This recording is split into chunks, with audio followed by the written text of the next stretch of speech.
بیا مالی سلام علیکم بابی. بیا خانه بیا خیلی بیا چه کدش اینجا اخی همین نبیره خودتو نه بابی جان. ها نبیره خود ما اخی همین را سرش پاس نمیکنیم به مکتب رایش کنین. هر روز ما گم میشنیم. ما در کمیسی هم این سری نه در پس کدگی مونده نه در هیچ رنگ تلپک. آخه 10 بار ما همین بچه را میگم اخی همین سر تا تازه کده پاس کده برا همین گپ آدم گوش نمیکنه. دیدم اخی مالی ما تراپیس پیش کده آورده. مایلیش مالی ما جان بخشیش اک ما حاضی میبرم سرش قاق میتراشم. مایلیش ها نگاه کنین پس کنین روان کنین. حال میرم آکاشم میگم نصیب باشه قاق میتراشم. مایلیش مالی ما جان بیا بشینیم. رحمت بابا جان. مالی ما آخر تو را هم پیش کده پرابلم کده. بابا نزن. قرم که این طرف درا. بابا مردمه. ما تو را 10 بار گفتم همین موزه تا پاس کو. میکنم ولی. همین در 10 سال یکم بار یکم مالی ما خانه ما شکایت نیامده بود. پیش درا. میکنم ولی فقط. ای نه قرم که گفت. لحظه ها یه تو بودم. بیا.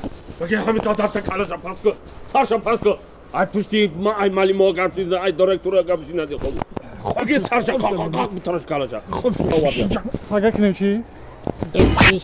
باز بترش. تمام بابی جان برگم.